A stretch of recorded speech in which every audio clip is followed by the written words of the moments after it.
নিয়োগ বাণিজ্য, অর্থ আত্মসাৎ, সম্পদ লুটপাট, স্বজনপ্রীতি ও দুর্নীতির দায়ে বগুড়ার বাঘোপাড়ার শহীদ দানেশ উদ্দিন স্কুল অ্যান্ড কলেজের অধ্যক্ষ আবু মোহাম্মদ সুফিয়ান ও সভাপতি আমিনুল ইসলাম ডাবলুর পদত্যাগ ও বিচার চেয়ে অত্র প্রতিষ্ঠানের শিক্ষার্থীদের মানববন্ধন অনুষ্ঠিত হয়েছে।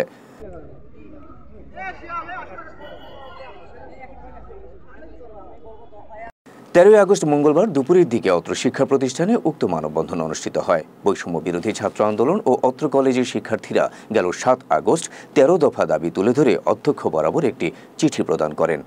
তারা সঠিক শিক্ষক নিয়োগ দিতে পারে না, তারা নিয়োগ দিয়েছে টাকা, তারা শুধু নিয়োগ দিতে পারে টাকা। আজকে এই খেলার মাঠে ঘিরে তারা ব্যবসা প্রতিষ্ঠান, ওইদিকে দেখেন আপনারা, ক্যামেরা ওইদিকে ঘুরান, দেখুন দোকান করে রাখছে, এগুলো ব্যবসা করে রাখছে, এটা কোনো গ্যারেজ হতে পারে না, এগুলো দোকান।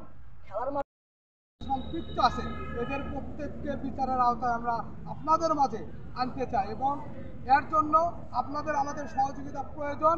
এবং আমরা শুনেছি এখানে শিক্ষক নিয়োগ দিয়ে নাকি যারা অভিভাবক সদস্য, শিক্ষক সদস্য, তারা নাকি 10,000 টাকা করে ভাগ পেয়েছে। এগুলো যদি হয় শিক্ষা প্রতিষ্ঠানে, এগুলো যদি পরিণতি হয়, শিক্ষার মান কিভাবে উন্নত হবে?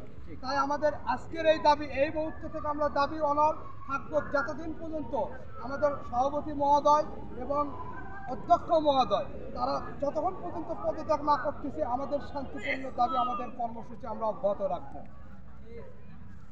এবং আগামী দিনেও যাতে এই প্রতিষ্ঠানে একজন সৎ ব্যক্তির হাতে আসে, কোনো রাজনীতি, এখানে বিএনপি, আওয়ামী লীগ, জাতীয় পার্টি, জামাত, শিবিরের কোনো নেতার হাতে আমরা এই শিক্ষা প্রতিষ্ঠান আর যাতে প্রভাব বিস্তার না করতে পারে, এইরকম কোনো নেতার হাতে আমরা এই শিক্ষা প্রতিষ্ঠান দেখতে চাই না।